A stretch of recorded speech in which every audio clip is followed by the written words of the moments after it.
దేవుని ఘనమైన పరిశుద్ధమైన నామమునకే మహిమ కలుగునుగాక. మా అందరూ బాగానే ఉన్నారుగా, చాలా సంతోషం. ఈరోజు కూడా మీ అందరితో కలిసి మాట్లాడడానికి దేవుడిచ్చిన కృపను బట్టి, మా అందరికి ఇచ్చిన క్షేమాన్ని బట్టి దేవునికే మహిమ కలుగునుగాక. హల్లెలూయా. చిన్న వాక్యం చదువుకుందాం, చూడండి. కీర్తన 3:7 యెహోవా లెమ్ము, నా దేవా నన్ను రక్షింపుము. నా శత్రువులందరినీ దవడ ఎముక మీద కొట్టువాడవు నీవే, దుష్టుల పళ్ళు ఎరగగొట్టువాడవు నీవే. రక్షణ యెహోవాది, నీ ప్రజల మీదకి నీ ఆశీర్వాదము వచ్చునుగాక. చిన్న ప్రార్థన చేద్దాం. పరిశుద్ధుడా, ప్రేమ కలిగిన తండ్రి, దయగల ప్రభువా, మీకు వేలాది స్తుతులు స్తోత్రాలు చెల్లిస్తున్నాం.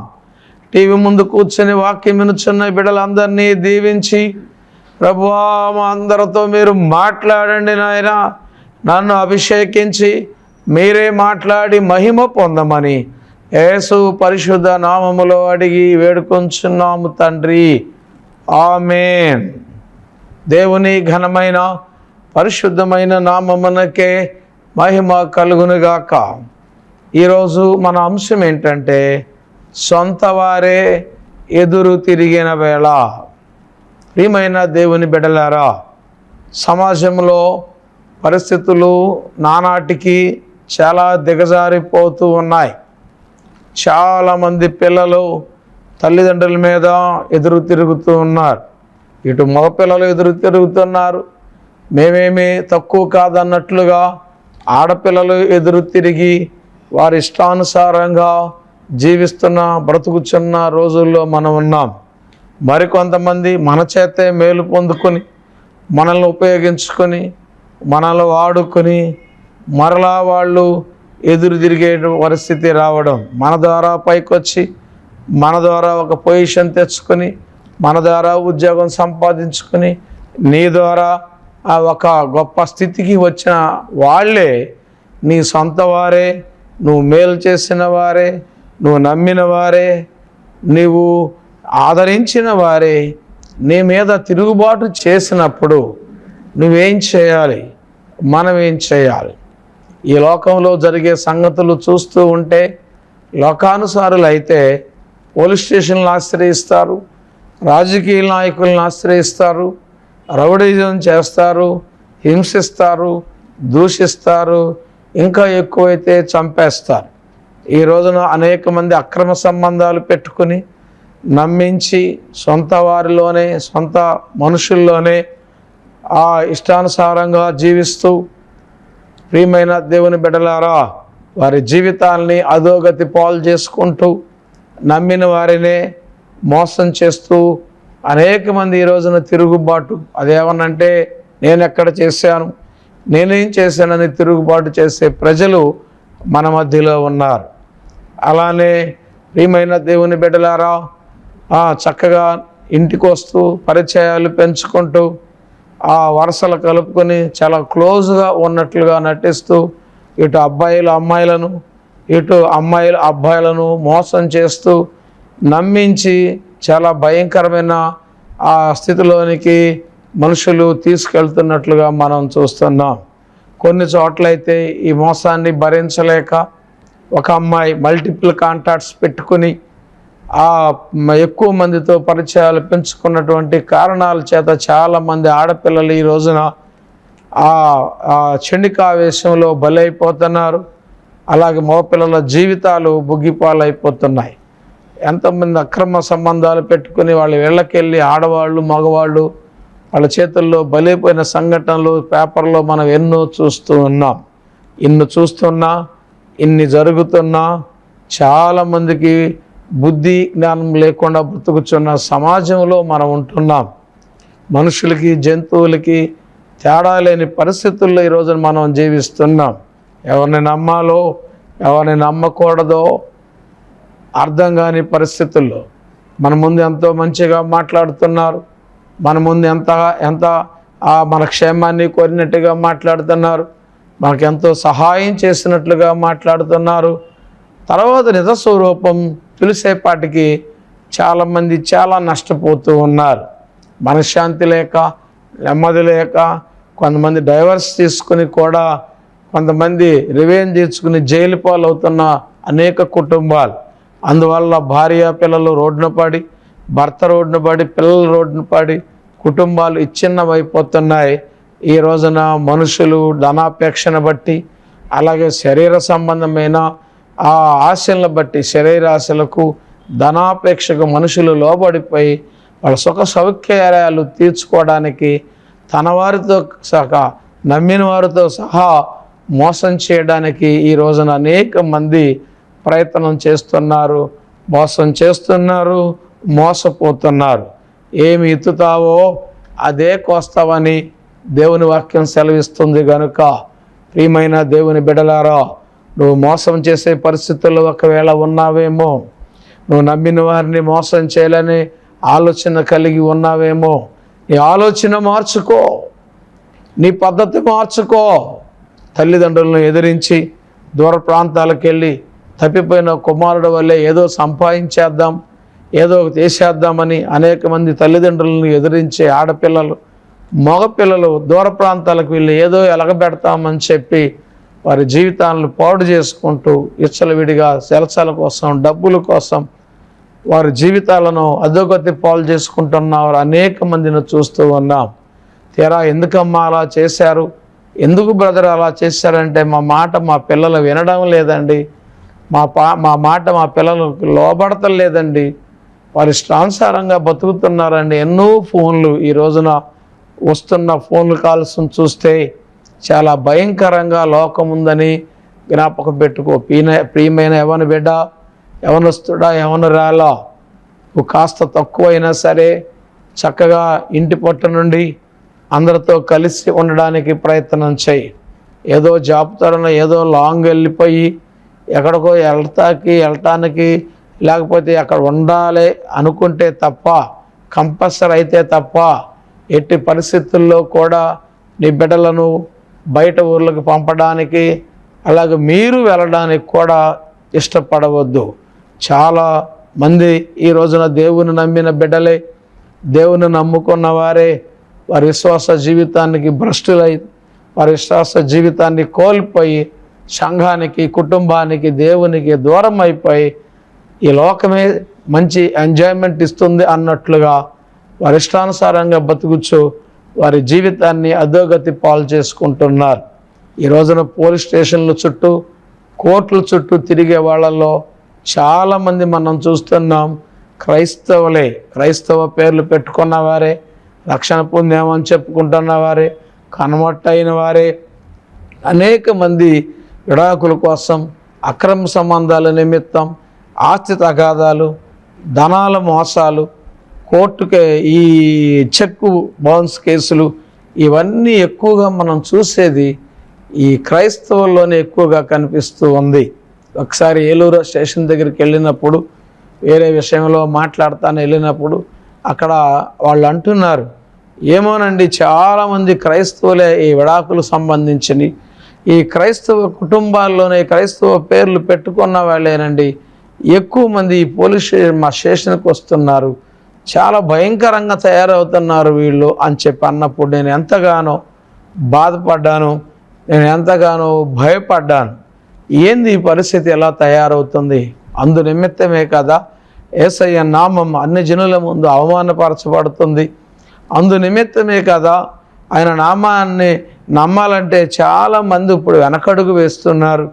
కనుక ప్రియమైన దేవుని బిడ్డలారా, నమ్మిన వారే, మనం పూర్తిగా నమ్మిన వారే మోసం చేస్తారు. నమ్మని వాళ్ళు ఎలాగో మోసం చేయలేరు. కనుక దేవుణ్ణి తప్ప నువ్వు మనుషులను నమ్ము, గుడ్డిగా నమ్మబాకు, అలాగే నమ్మిన వారిని మోసం చేయబాకు.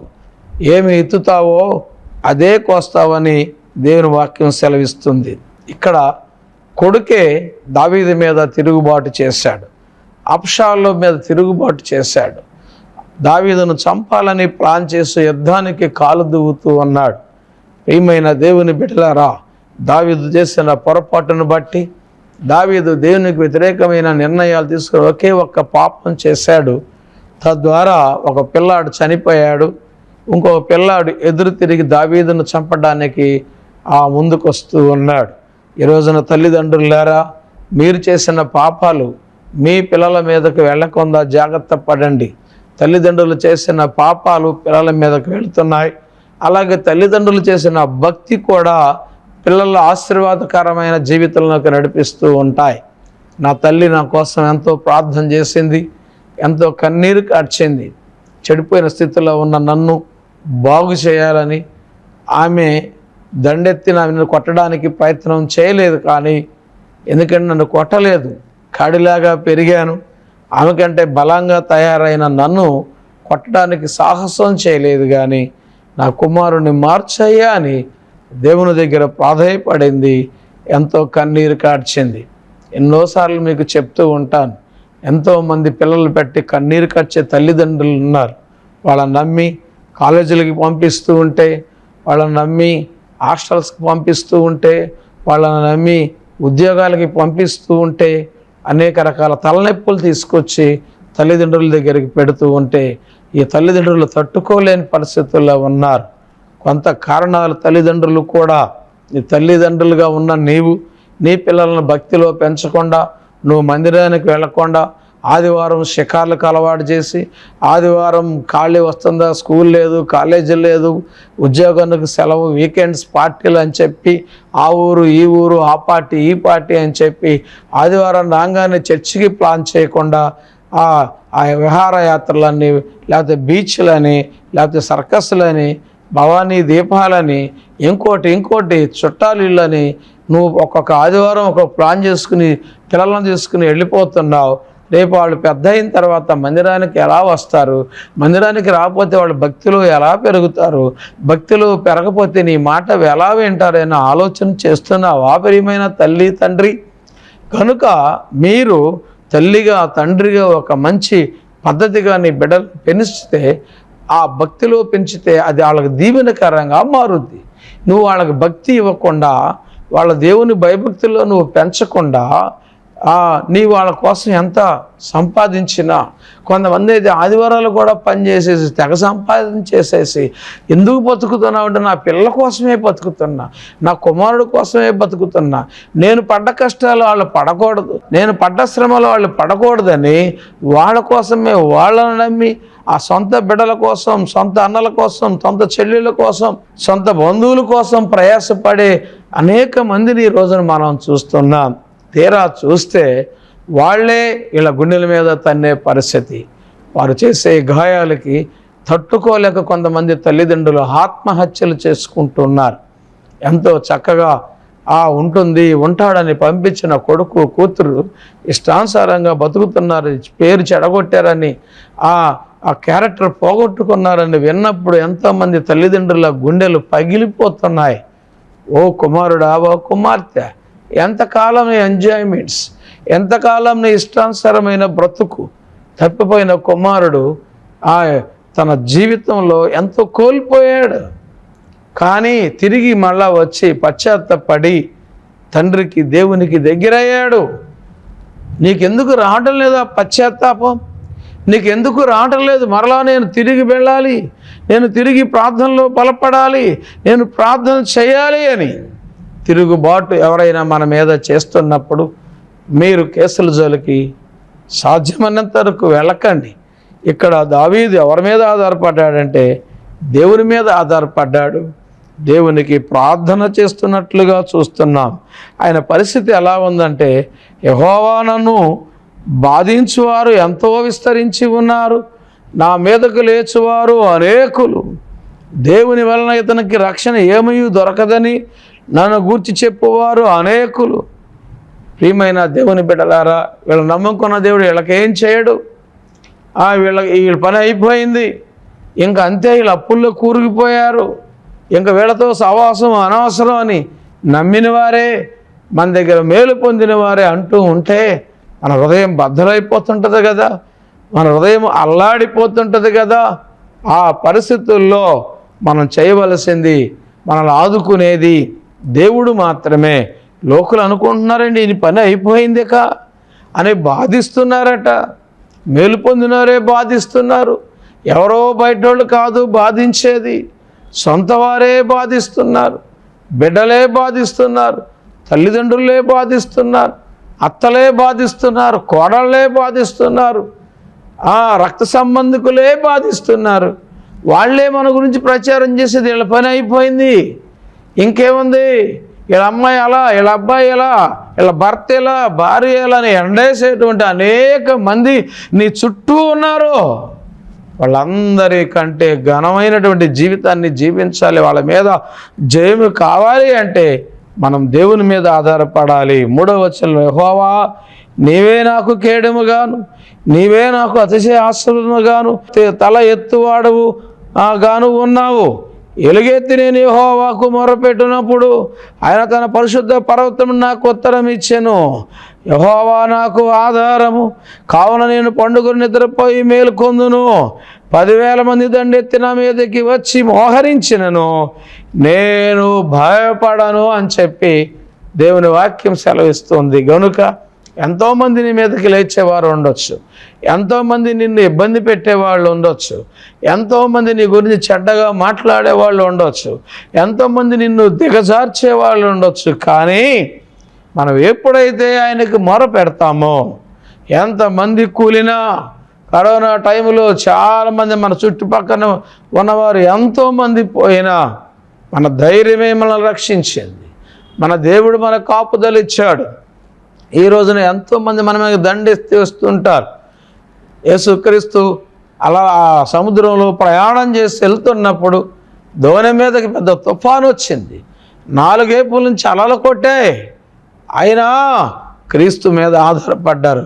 నశించిపోతున్నామయ్యా అని చెప్పి యేసయ్యను వేడుకున్నప్పుడు ఆ తుఫాన్ని ఆగో అనగానే ఆగిపోయాయి. దేవుడు మన మీదకు వచ్చినటువంటి మాటల తుఫానే కానీ, మన మీదకు వచ్చిన ఈ ఆర్థిక సమస్యలనే తుఫానే కానీ, మన బిడ్డల ద్వారా వచ్చిన అవమానాలనే తుఫానే కానీ, మనం చేతి ద్వారా తెచ్చుకున్న పోగొట్టుకున్న పేరే కానీ, దాని ద్వారా వచ్చేటువంటి మానసిక వ్యధ అనే తుఫానే కానీ, ఇవన్నిటి నుండి జయించి విడిపించగల సమర్థవంతమైన ఆలకించి, ప్రార్థన ఆలకించి, మొర ఆలకించి జవాబిచ్చే దేవుడు ఒకడు ఉన్నాడు. ఆయనే ఆరాధిస్తున్న నజరేయుడైన యేసు.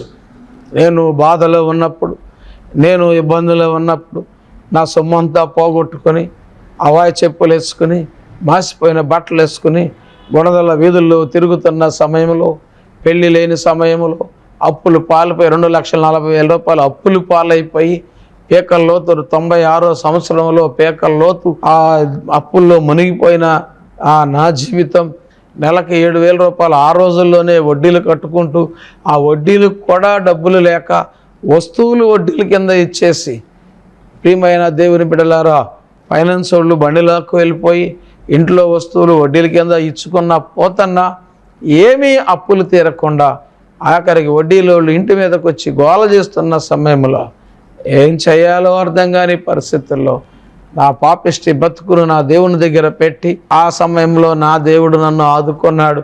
నేను ఎప్పుడైతే ఆయన దగ్గర పెట్టి ప్రార్థన చేసి ఆయన మీద ఆధారపడి నేను నా తప్పులు ఒప్పుకొని విడిచిపెట్టానో, దేవుడు నన్ను ఆదుకున్నాడు, హక్కును చేర్చుకున్నాడు. నా అప్పుల బాధ నుండి, అనారోగ్య సమస్య నుండి విడిపించి ఒక ఉన్నతమైన స్థితిని దేవుడు ఈ రోజున తీసుకొచ్చి ప్రతి వారం ఈ రోజున 200 మంది పైమాటే అన్నదానం, బిర్యానీ దానం చేయడానికి దేవుడు కృప చూపించాడు. త్వరలో ఒక వృద్ధాశ్రమాన్ని కూడా కట్టాలి. అనేక మంది తల్లిదండ్రులు పిల్లలు వేరే చోటకి వెళ్ళిపోయి దిక్కులేని బతుకుతున్నటువంటి ఆ తల్లిదండ్రులకు ఒక దిక్కును చూపించాలి. ఒక దిక్సూచిగా ఆ అవసాన సమయంలో, ఆఖరి సమయాల్లో వాళ్ళు ఆనందంగా ప్రశాంతంగా బ్రతకాలని ఒక మంచి ఉద్దేశంతో ఒక మంచి పెద్ద స్థలములో వృద్ధాశ్రమం, వృద్ధుల కొరకు ఆశ్రమాన్ని కట్టాలని చెప్పి ఈ రోజున నేను ప్లాన్ చేస్తూ ఉన్నా. ఆ దేవుడిచ్చిన ప్రేరేపణ చేత మీలో కొంతమంది వృద్ధాశ్రమ నిమిత్తం కానుకలు పంపుతున్నారు. దేవుడు మిమ్మల్ని దీవించునుగాక. తప్పకుండా మీరు పంపే కానుకలు దానికే వాడాలని నిర్ణయించుకుంటున్నాను. అలాగే మీలో కొంతమంది అన్నదానానికి కానుకలు పంపుతున్నారు. అనేక మంది ఆకలితో అలమటించున్న బిడ్డలు ఆకలి తీర్చే సమయము వెళ్ళి సమయానికి ఆకలి తీరుస్తున్న మా సంఘానికి సహకారులుగా మీరు ఉంటున్నారు. అలాగే అనేక మందికి సువార్తను ప్రకటించడానికి ఈ రోజున సువార్త పరిచర్య కొరకు టీవీ క్లబ్లో చేరి నెల నెల అన్నదానం కోసం 500, 1000 రూపాయలు కొంతమంది పంపుతూ ఉన్నారు. అలాగే ఈ ఎపిసోడ్కి పంపినటువంటి విజయ శ్రీనివాస్ అనే కుటుంబాన్ని దేవుడు దీవించి ఆశీర్వదించునుగాక.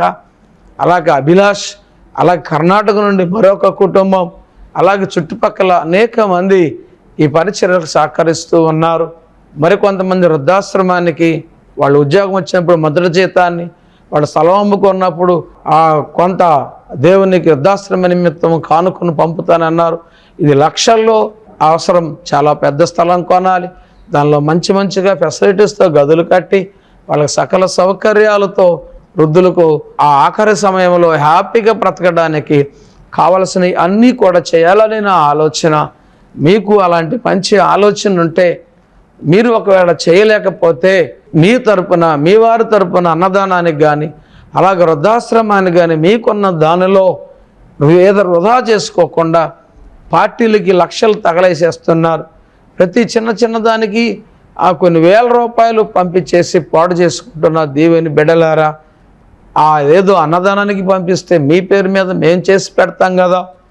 అలాగే వృద్ధాశ్రమం నిమిత్తం ఎంతో డబ్బులు మీరు దాచి వాటిని నిరుపయోగంగా ఎవరో తీసుకుపోయేటట్లు కాకుండా, మనం ఈ లోకంలో లేకపోయినా మన పేరు చెప్పుకొని చక్కగా దేవుని మహిమార్థమై అనేక మంది, అన్ని జాతుల వాళ్ళకి, అన్ని కులాల వాళ్ళకి, అన్ని మతాల వారికి, మతము కేవలం క్రైస్తవులకే కాదు, క్రీస్తుని ఎరగని వారికి కూడా మన ప్రేమను చూపించాలనే ఉద్దేశంతో అనేక మందిని వృద్ధాశ్రమంలోకి, రక్షణ లేని వారికి రక్షణలోకి నడిపిస్తూ, ఆశ్రయం లేని ఆశ్రయాన్ని కల్పిస్తూ అనేక మందికి చేయాలని ఆశ కలిగి ఉన్నాను. తినటానికి లేని పరిస్థితిలో ఉన్న నన్ను దేవుడు ఈ రోజున ప్రజల కొరకు గొప్ప కార్యాలు చేసేటట్లుగా, అలాగే మిమ్మల్ని కూడా కలుపుకుని వెళ్ళేటువంటి భాగ్యాన్ని దేవుడు నాకు ఇచ్చాడు కనుక, ప్రియమైన దేవుని బిడ్డలారా, మీరు కూడా ముందుకు వస్తున్న విధానాన్ని బట్టి దేవుడు సమృద్ధిగా మీకు దయచేయునుగాక. అలాగే ఏ సమస్య వచ్చినప్పటికీ దేవుని మీద ఆధారపడండి. మన శత్రువుల నుండి దేవుడు మనకు జయము కలుగజేయునుగాక. నీ భయాలన్నిటి నుండి దేవుడు నిన్ను విడిపించి ఆరోగ్యవంతులుగా, అలాగే అప్పు లేని వారిగా దేవుడు మిమ్మల్ని తయారు చేయునుగాక. నా దేవునికి సాక్షులుగా మిమ్మల్ని వాడుకొందురుగాక. నా దేవుని చేతిలో పనిముట్లుగా నీ బిడ్డలు ఉందురుగాక. నా దేవుని పనిలో వాడబడే కుటుంబాలుగా మీ కుటుంబాలు వర్ధిల్లునుగాక. ఎక్కడైతే అనారోగ్యం ఉందో అక్కడ మీ చేయి పెట్టుకోండి. మీకోసం నేను ప్రార్థన చేయబోతూ ఉన్నాను. నా దేవుడు స్వస్థత ఇవ్వబోతూ ఉన్నాడు. పరిశుద్ధుడా, ప్రేమ కలిగిన తండ్రి, దయగల ప్రభువా, మీకు వేలాది స్తుతులు స్తోత్రాలు చెల్లిస్తున్నాను. టీవీ ముందు కూర్చుని వాక్యం విన్నవి బిడ్డలందరినీ దీవించి ఆశీర్వదించి, ఎక్కడైతే అనారోగ్యం ఉన్న చోట వాళ్ళు చేయి పెట్టుకున్నారో వారు చేయి కాదు నాయనా, నీ హస్తం పెట్టండి. ఏకీభవించిన ప్రతి బిడ్డకి ఆ స్వస్థత కలుగునుగాక. అది ఏ రోగమైనప్పటికీ విడుదల ఇస్తున్నందుకై వందనాలు. కోర్టు కేసు, పోలీస్ కేసును విడిపించండి అయా. పెళ్ళిళ్ళు కాని వారికి పెళ్ళిళ్ళు చేయండి నాయన. గర్భఫలం లేని వారికి గర్భఫలం కలుగునుగాక. అలాగే ప్రభు, అప్పుల్లో ఉన్న వారిని విడిపించి అయా నీ సాక్షులుగా వాడుకోండి. ఉద్యోగాలు దయచేయండి. మొదటి జీతాలు పంపుతానని వాగ్దానం చేసిన బిడ్డలు వాగ్దానం మీద నిలబడుదురుగాక. మంచి ఉద్యోగాలు బిడ్డలకు వచ్చునుగాక. అలాగే అన్నదానికి సహకరిస్తున్న కుటుంబాలను దీవించండి. ఈ వారం ఎపిసోడ్కి సహకరించిన శ్రీనివాస్, విజయ కుటుంబాన్ని, బిడ్డలను దీవించి ఆ బిడ్డలకు మంచి జాబ్స్ వచ్చునుగాక. అలాగే టీవీ క్లబ్లో చేరి నెల 500, 1000 రూపాయలు పంపుతున్నటువంటి బిడ్డల కుటుంబాలు అన్నీ పేరున ఆ కుటుంబాల్లో సమృద్ధి వచ్చునుగాక. వృద్ధాశ్రమానికి పంపుతానని మాట ఇచ్చిన పంపుతున్న బిడ్డలను దీవించి త్వరలోనే దాన్ని ప్రారంభించడానికి సహాయం చేసి మహిమ పొందమని, అనేకులకు ఆశీర్వాదకరంగా ఉన్న ఈ కార్యక్రమంలో నీ బిడ్డలందరినీ పాలిభాగస్తులుగా చేయమని యేసు పరిశుద్ధ నామములో అడిగి వేడుకొంచున్నాం తండ్రి. ఆమేన్. ఆమేన్. దేవుని బిడ్డలారా, ఈరోజు టీవీ కార్యక్రమానికి స్పాన్సర్ చేసిన కుటుంబం శ్రీనివాస్ గారు, విజయ, ఆ కుటుంబం కొరకు మీరు ప్రార్థన చేయండి. అలాగే మీరు కూడా ఎవరైనా ఈ ఫుల్ ప్రోగ్రామ్కి స్పాన్సర్ చేయాలనుకుంటే నాకు తెలియచేయండి. మీ పేరు మీద చేస్తాను. మీ ఫోటో పంపించినట్లయితే ఫోటో చూపించి ప్రార్థన రిక్వెస్ట్ కోరటం జరుగుతుంది. అలాగే అన్నదానానికి, వృద్ధాశ్రమానికి ఎవరైనా ప్రేరేపణ కలిగి కానుకలు పంపాలి అనుకుంటే గూగుల్ పే, ఫోన్పే స్క్రీన్ మీద కనపడుతున్న 2 నెంబర్లకి ఫోన్పేలు ఉన్నాయి. ఇంకో నెంబర్కి గూగుల్ పే ఉంది. చక్కగా మీరు పంపి నాకు ఫోన్ చేయండి. పంపి అలా ఊరుకోవద్దు, ఫోన్ చేసి నాకు తెలియచేయండి. తప్పకుండా నేను మీ కొరకు ప్రార్థన చేస్తాను. అదేవిధంగా గన్నవరం చుట్టుపక్కల ప్రాంతంలో ఉన్న వారికి శుభవార్త.